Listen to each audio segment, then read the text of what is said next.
So, as we all know, Kodak released these new 2 film speeds for 35 millimeter film. I was able to grab some rolls from my local shop here in San Francisco. And once I did that, I just kind of went to some areas around the pier, Fisherman's Wharf, and towards the Golden Gate Bridge to kind of take some photos and just see how the film looks. What am I going to expect if I continue to use this film on a kind of regular basis? So when trying these films, I was able to pair it with my most recent pickup, the Leica M4-P. So I have a digital Leica that I've been really enjoying, and I wanted to just get on that Leica game in terms of like film photography and kind of use this as the basis for one of my dreams one day is to be a filmmaker. So a lot of my favorites started shooting photography. As we know, Stanley Kubrick, one of my favorite directors, also one of my favorite cinematographers, Sir Roger Deakins, also started as a photography student as he worked his way in film.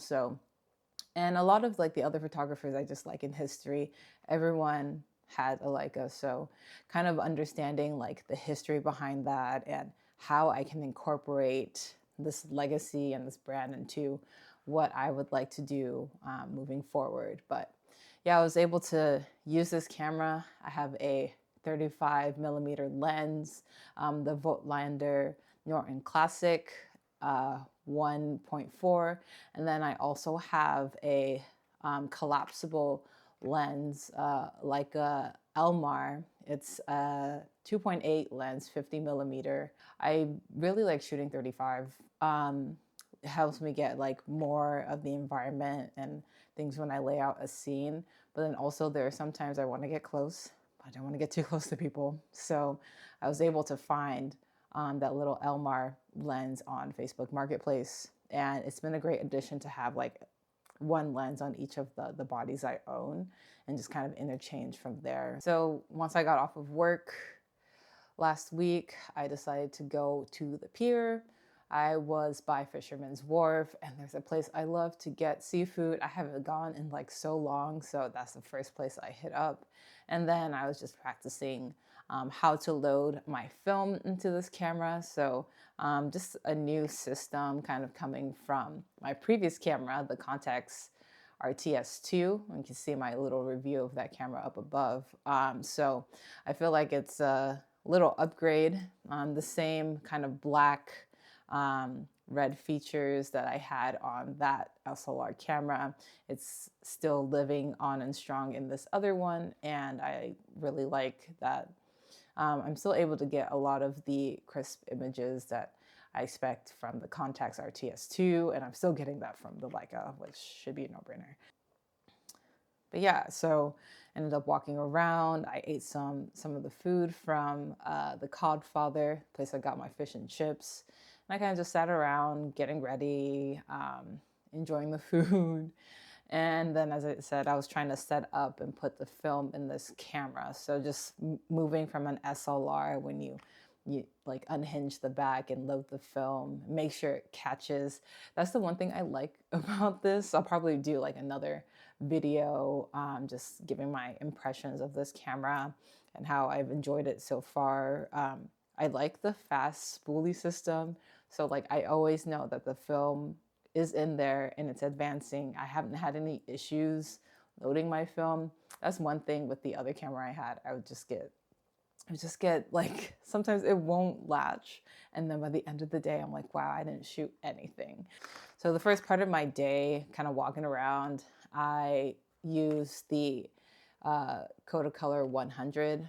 So I used that first throughout the day, loaded it into the camera, spoolie stayed and catch, so I knew everything was working well.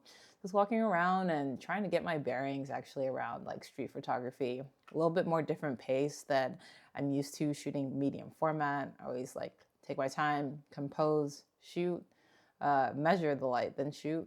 Moving with this camera, I'm just moving a little bit faster using zone focusing and just capturing moments as quick as I can. So when I did that, I was able to capture some of these images along the pier. I was really liking like finding little pockets of light hitting the stores, and then this really great shot of the carousel in like full light that I really love. It's like one of the favorite images I got from that day. Then also just walking around, looking towards Alcatraz, other stores, trying to find different vantage points and just kind of seeing where the people are moving.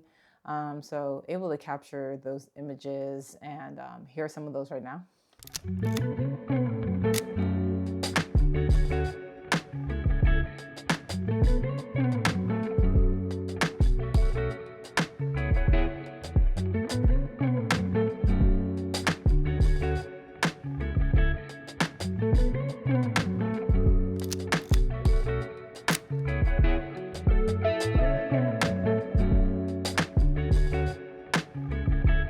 Hey everyone. So I just got done shooting my first roll of the new Kodak film, Kodacolor 100. And this is also the first time I'm using my new M4-P. So everything kind of coincided on the release day of this film and me getting this M4. So it's a little bit longer story. It's a special edition, Everest 1982. But lucky opportunity coming into this camera. Basically has everything I want. Doesn't have a light meter, but I don't necessarily need one.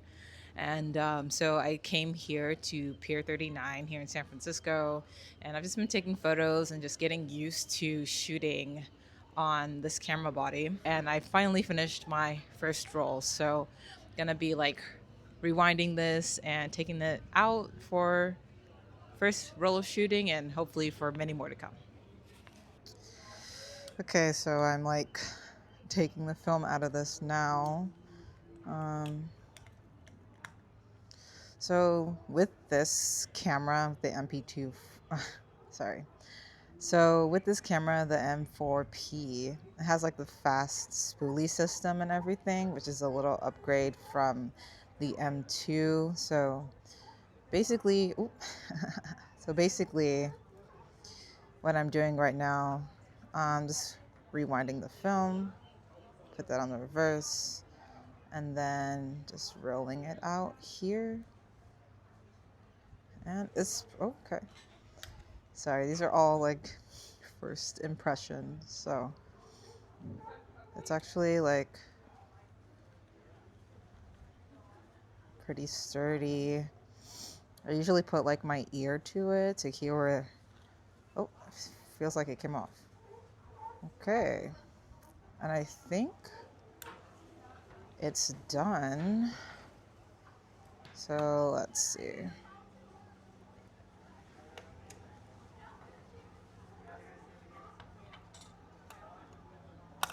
Oh, oopsies. I had to go all the way in, but yeah, that's my first roll of Kodacolor. Exciting. Okay, since I have my camera out, I'm going to be doing the 200. So I've been shooting with 100 most of the day.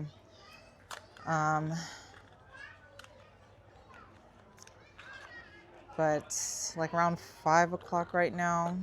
Oh my God. It's about 5 o'clock right now. And, oh my God. Cool. All right. So yeah, doing the second loading. And I had watched like a couple of YouTube videos to like understand the way to load the film here. So it's like pretty easy. So I just make sure that you can see it's open for the camera slice to go in here. And then you just place it in, and it doesn't really matter if it's like popped out like that. Just load it in here. And then let it go. And I just make sure that the film catches, and I watch this spin. And it looks like it is working properly. And we're ready to go. Okay. So yeah, using the Kodacolor to go outside. I've been trying to use like the Sunny 16 rule. But I also have like my external light meter, and I'm just like kind of guessing, making sure I understand the light, and then I measure just to make sure. And I've been okay. I don't know, but yeah, excited to get this going. Like I said before, like shooting 35 is like so fast, and like before it would take me months to finish a roll of 35. So really surprised with myself when I was able to finish this first roll of 100 Kodacolor. So then once I finished the roll of 100, I switched over to the 200. Once I did that, again, I just was walking around quite a lot. I thought I walked like so many steps, but then at the end of the day, it was like 8,000. So at least I met my marker of 7,000 for a day. I went by Christie Fields, went by Golden Gate Park, and I just wanted to see what the colors would look like because it was kind of towards the end of the day. Colors are getting a little bit more dim, kind of a golden hour going into blue hour. A lot of the photos I was taking were in the shadows, and then when I would kind of turn around, you know, getting some of the residual light that was coming through.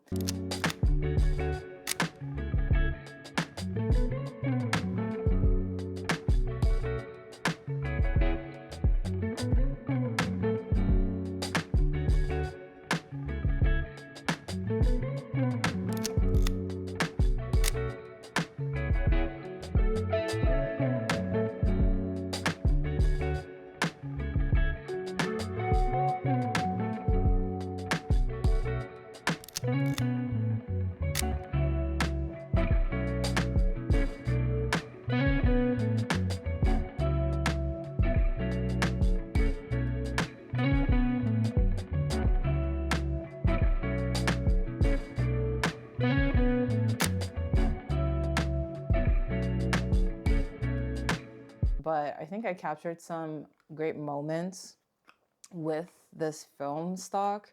I definitely want to try it again because just like my initial run with the first roll with the 100, like I really like those photos. I think like the color was amazing. Reminds me of like Pro Image 100, and I've taken like one of my favorite photos with that film stock. So like with the 200, I was kind of thinking like the streets were talking about like the Kodacolor 200 would be kind of similar to Color Plus, or maybe it's another rendition of Color Plus 200.